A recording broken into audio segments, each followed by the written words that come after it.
Mengko sing bakal budidaya aku utusan karo anakku Werkudara lan Janaka wis mangsa bodho anggonmu bakal boyong Kakang Semar.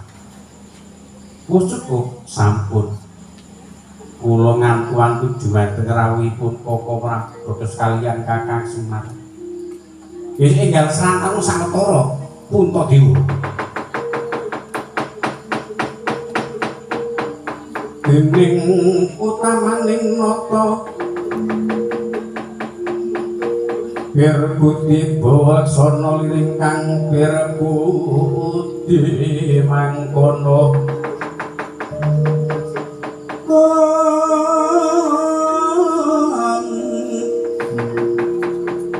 liring kang mangkono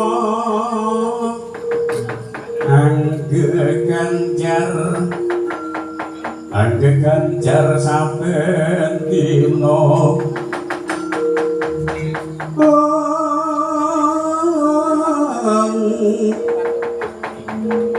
angge ganjar ning prokawula nyala kasira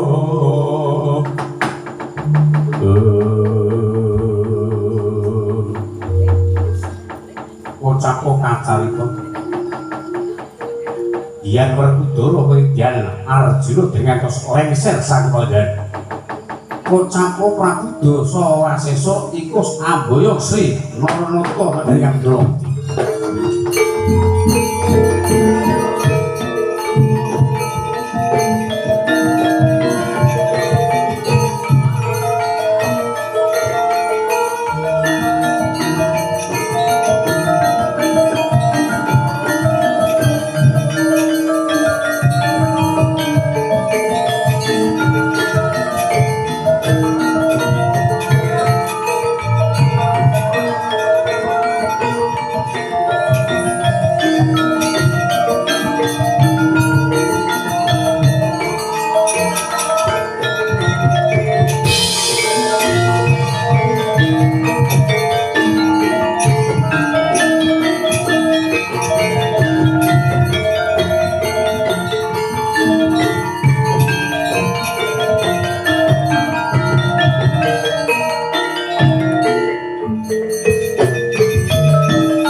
marang Sri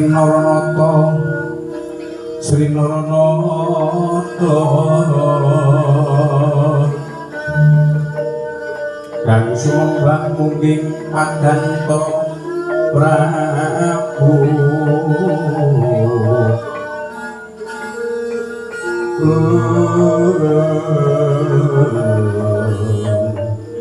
alun totolan jahiru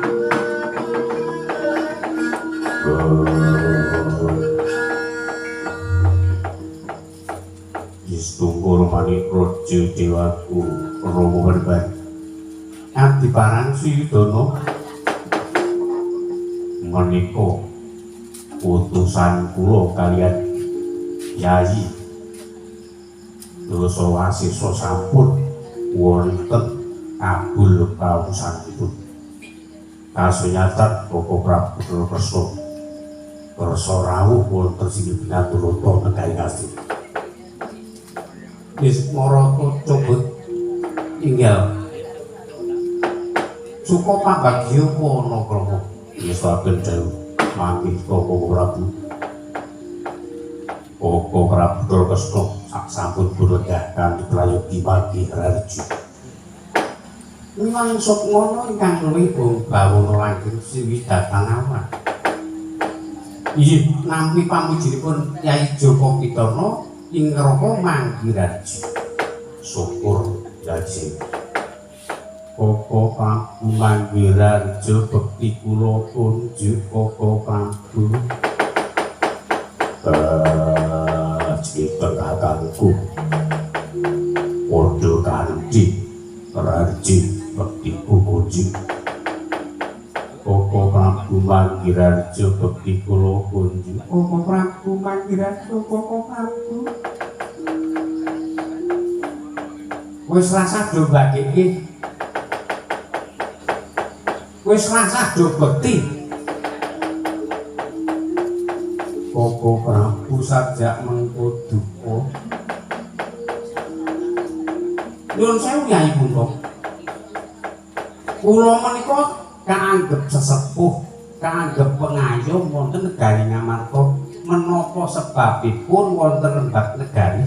Rembag babagan negari Bathara Kresna tanpa taren tinaren dhateng kula ateges panjenenganipun boten ngakeni bilih kula kadangipun reduh pendhungu.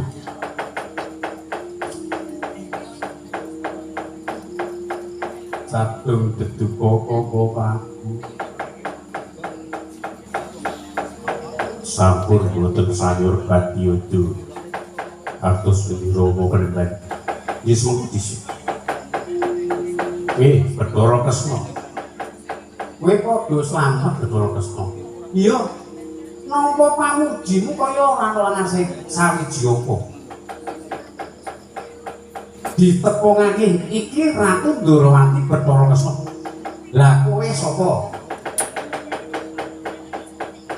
Aku Begawan Surya Wasesa. Sepertapanku saka Giri Sawek. Oh, kowe to sing jenenge Surya Wasesa.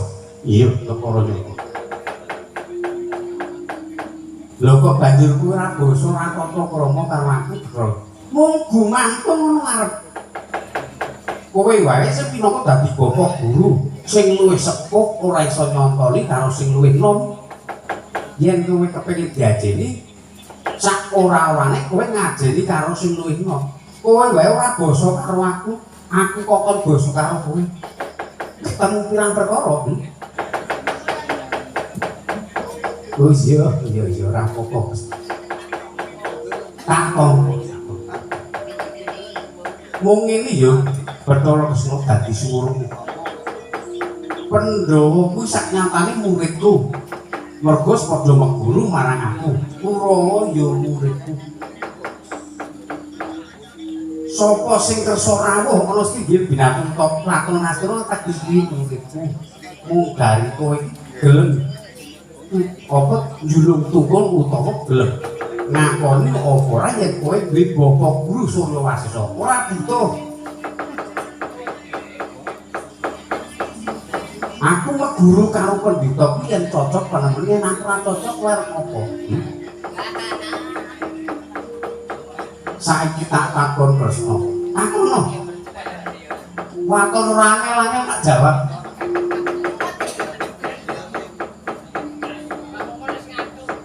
Yen pendhita karo ratu kuwi kuwasa ngendi? Wong kali sapa sing butuhke?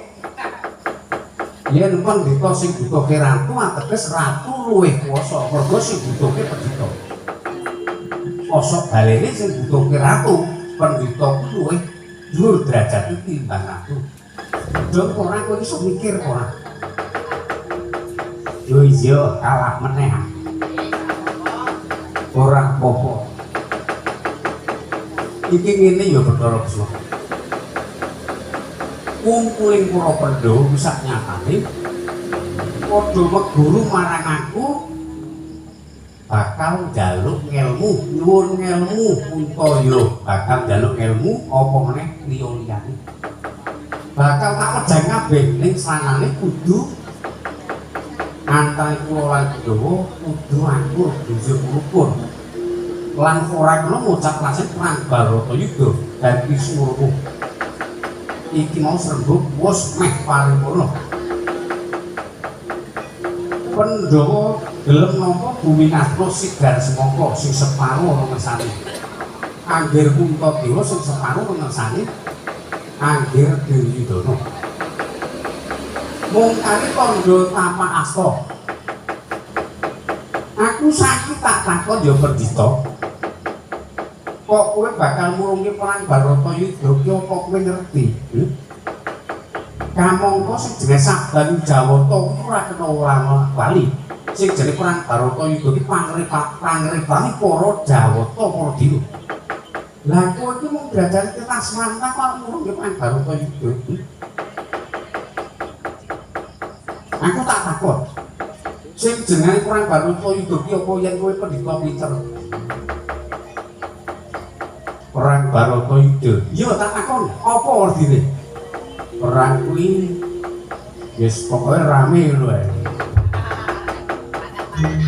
Pendhita kuwi kaya nek cumplung kanjingan nyowo dene iku kan ndek ilmu.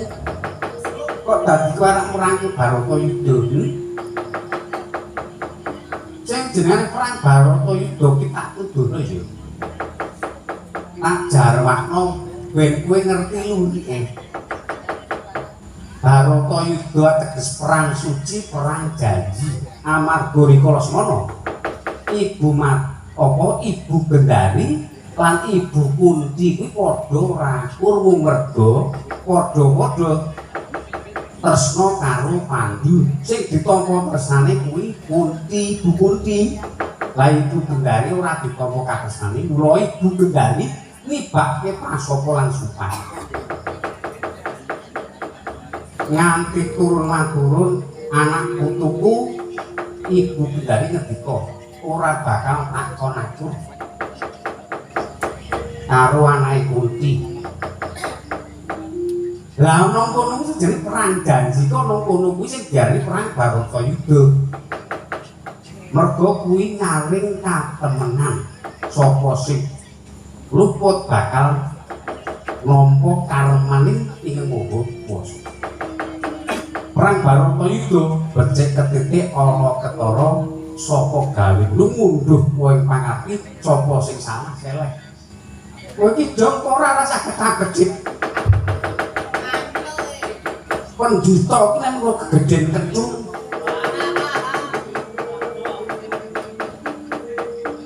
Lah kok kowe dadi ngunduh aku nyatane wajong ora denger kok. Pak murung ki perang Baratayuda iki. Ya wis ra apa-apa.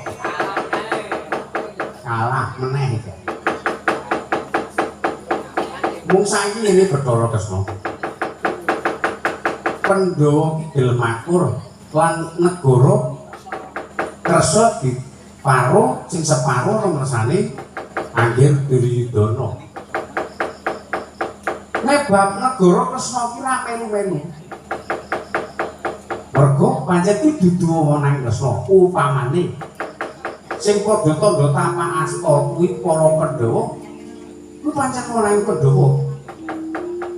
Dur Kresna ki ora njaluk bumi Ngastina mergo pancen ora duwe wewenang apa-apa.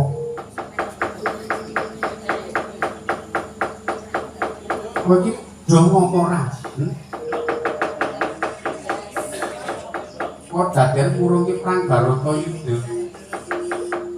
Lho, perang Baratayuda ki yen Kurawa lan Pandhawa padha akur, apa gunane perang Baratayuda?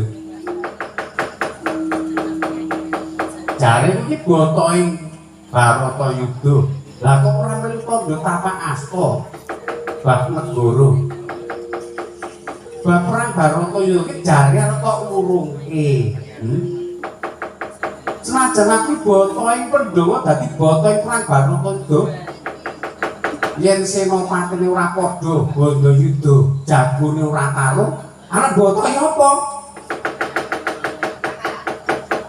Kalah meneh iki aku. Oh iya. Iki ngene Kresna. Iki mau Pandhawa sak nyatane gelem tandha tapak asta. Mung kan ngenteni kowe gandeng kowe iki pengayom. Negara Ngamarta inget kudu luwih dhisik tandha tapak asta. Pengayom ki nek aku nek negara Ngamarta nek nang kene iki aku dudu pengayome Pandhawa. Wah iya. Saking ini mung kali Kresna delem tandha tapak asta apa ora. Aku ora bakal gelem. Amarga iki dudu wenangku lan aku ora bakal njaluk bumi Astina. Kepiye pun to? Menawi Koko Prabu Kresna boten kersa tandha tapak asta, kula boten gadah kekiyatan jalan kula menika tumrap kreta Pandhawa cacah 5 gangsal menika tumrap kreta setunggal. Lah kula menika namung longsongipun Rama Pedemben. Dados kula boten gadah kekiyatan menapa-menapa ingkang gadah kekiyatan menika balunganing kreta menika upami kersa tandha tamasta nggih kula nggih purun. Lah sing dadi balunganing kreta kekuwatane kreta kuwi sapa? Menika Yayi Werkudara. Ya saking Werkudara luwih dhisik tandha tamasta. Lah senajan aku ki duwe kekuatan aku balunganing kreta. Renggane kreta bakal bisa mlaku yen ana jarane kreta yen ora ana jarane sing nyeret ora bakal lunga. Aku gelem tandha tapasta yen ana jarane luwih dhisik. Sing dadi jaran sapa? Adikku Janaka. Oh ya wis. Janaka tandha tapasta luwih dhisik. Kula menika namung sipatipun kudu. Urangga menika badhe nyeret kreta menika menawi boten wonten rodanipun winter kaos. Kedah wonten rodanipun kalih kreta lajeng lumajar. Lah sing dadi kreta apa roda kuwi sapa? Rodanipun kreta menika saged lumampah menika kadang kula Yayi Sediwana kula. Ya saiki bocah kembar ragil tandha tapasta dhisik. Kula menika namung roda menika saged ngubeng. Menawi wonten kusiripun. Menawi kreta menika boten wonten kusiripun, roda ki boten mubeng Rama Pedemben. Lah sing dadi kusire kreta nggih Koko Prabu Bathara Kresna. Lha kok mubeng nang kowe rek Kresna. Ora patut pancen padha licik ubeng-ubengane. Mung kali kowe gelem tandha tapasta apa ora Kresna? Aku gelem tandha tapasta, nek papane ora mesti gil. Metu yo tak tututi Kresna.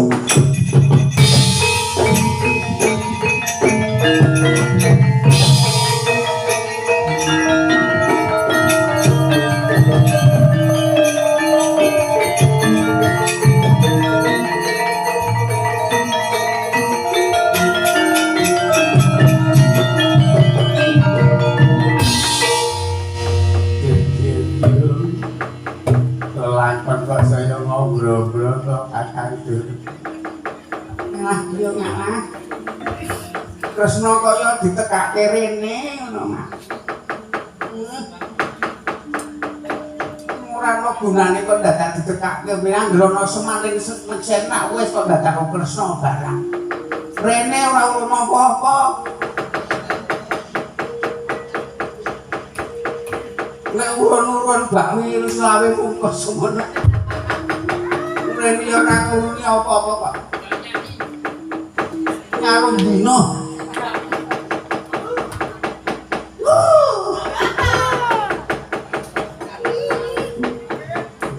Pahit. Ih. Maka putuku. Ih. Yayi Punto Seta. Koko Prabu dipun tenggul sakletaus wonten salebetipun kedhaton sumangga Yayi Dasa Wasesa dipun tumpa plajaripun Rama Pedemben. Wis wae nduk.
kaping Purwanda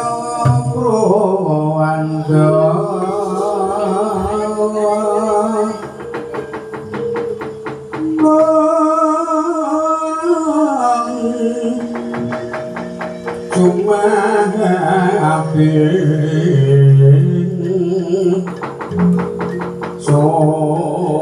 ping pagarisan urunang gono gawe gelar sira wang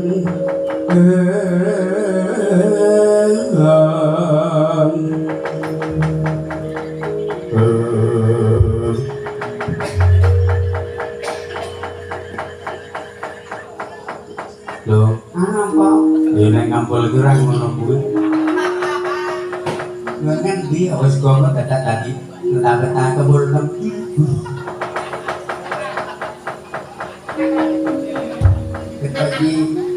kita iki nabung ning ngece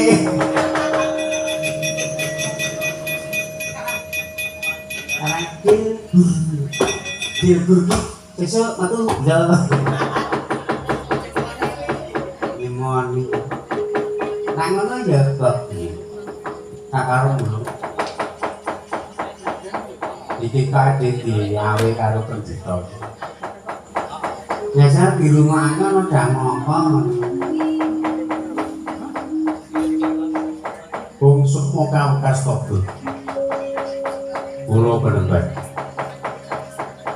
riko semono anggonku ngapurake antara kula lan Pandhawa iki jane wis padha guyub rukun lan bumi ngaslo bakal diparuh sigar semangka nanging dadak Puntadewa ing supaya Bathara Kresna tandha tapak asta wis napa sartos jalan Bathara Kresna menika kita niku kudu ning asine pinter lho aku tak takon iki mau Bathara Kresna banjur klirang-kliru karo aku sakwise Prapta ana negara Ngastina bab napa bab anggone tandha tapak asta dheweke ora gelem nggih mawon Bathara Kresna niku wong pinter iki lho padake bieh-bieh estu sing Bathara Kresna nika agal ngungkuli gunung lembut ngungkuli banyu aku kudu kepiye supaya Bathara Kresna tandha tapak asta kula kita mboten saged wis sing jenenge Kresna ki senajan licik ning licik iki mergo wicaksana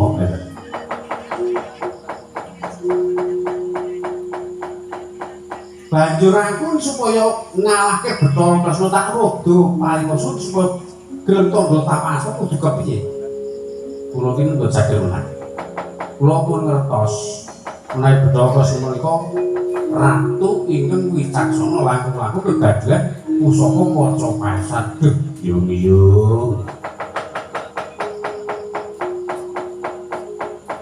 dasaripun pusakanipun ing nami Sejata Cakra menika landhepe 7 pinyukur 7 penyukur landhepe ora kok 7 nggon ning ronggon kok ronggone do mulet-mulet pemenangnya punjul saka ronggon bali do padu sing wedok wis gek dicukur anu ya nah sing jenengane Bathara Kresna niku wis sekti Gus pisan kok duwe kaca pasang kok kalih kok kabrang Senjata Cakra dasaripun Bathara Kresna menika putra purite Begawan Padmanaba inggil gah ana Burung Pancanyana niku sami-sami putranipun siswa menika nggih kalebet Baladewa niku pokoke Baladewa menika kakak beradik niku padha-padha guru kalian Begawan Padmanaba termasuk kula barang niku mulite Padmanaba Tenang, sing enong barang ae Padmanaba. Tenang. Wong kae Padmanaba kok nek cara basa Indonesia. Ning sosok dadi Padmasuri. Rumah sakit. Maksudnya ngono kuwi. Oh siap. Ah, ngeten mawon.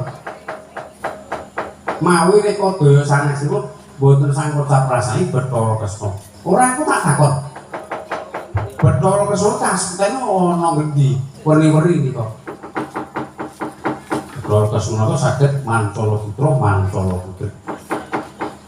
Dados kewan wis saged, dados buta wis saged. Dadi duit yo iso. Bathara Kresna ngangger kebablat yo dol. Ana balapan dol-dolan wayang kok. Aku urusan ngedrapi bareng. Kere.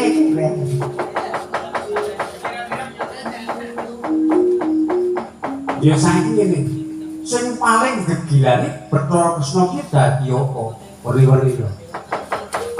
Saged dados buta nek pun nesu nika Triwikrama. Wah, gegirisi. Triwikramane Bathara Kresna niku wah.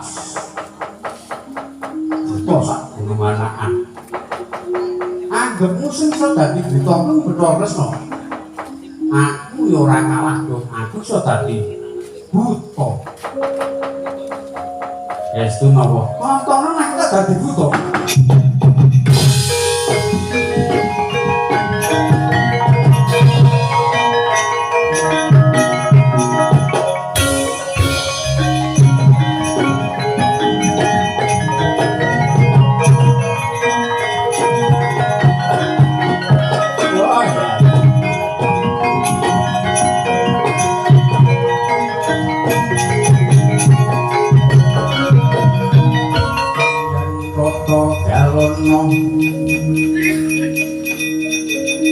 Jalono jaya takut maling kocium nyomawi wis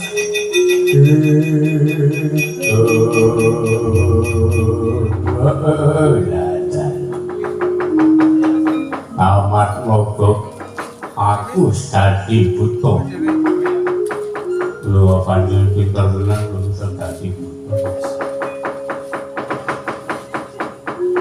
anggapku sing iso dadi buta Bathara Kresna aku tontonan lho.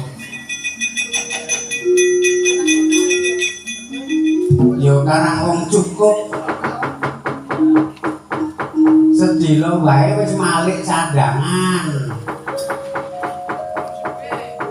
Wong nek wong cukup malik apa-apa iso. Wiyaga kena ngrupati apike gentak-gendiket. Nek ngono nek latihan ngelat-ngelat.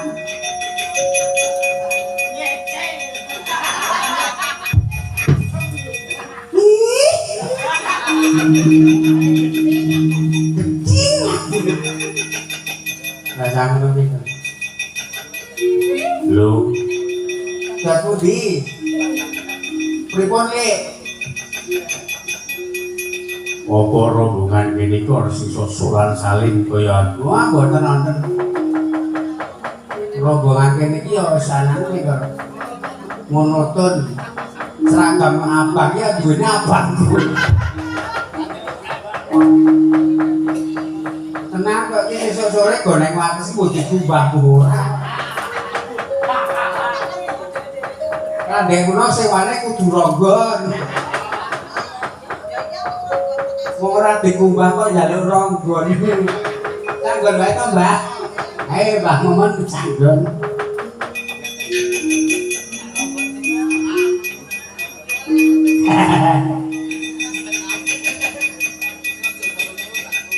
Wes. Kowe rasah ngalung karo Bathara Kresna tontonen. Mumpung Kresna dadi buta tak gagelake kena.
sesuk salah kedaden dadi reksasa sigro angin bangi nata ndelok tiri krama sak gunung anak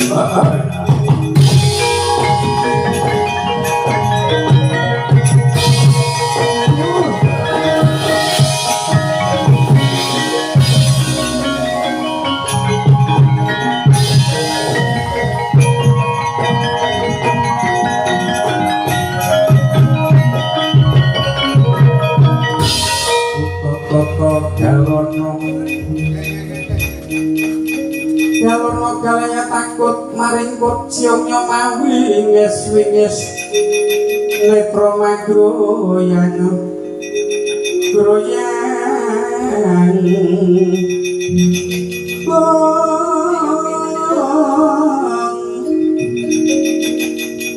mula desane santru setikan mancing telengi ngayuda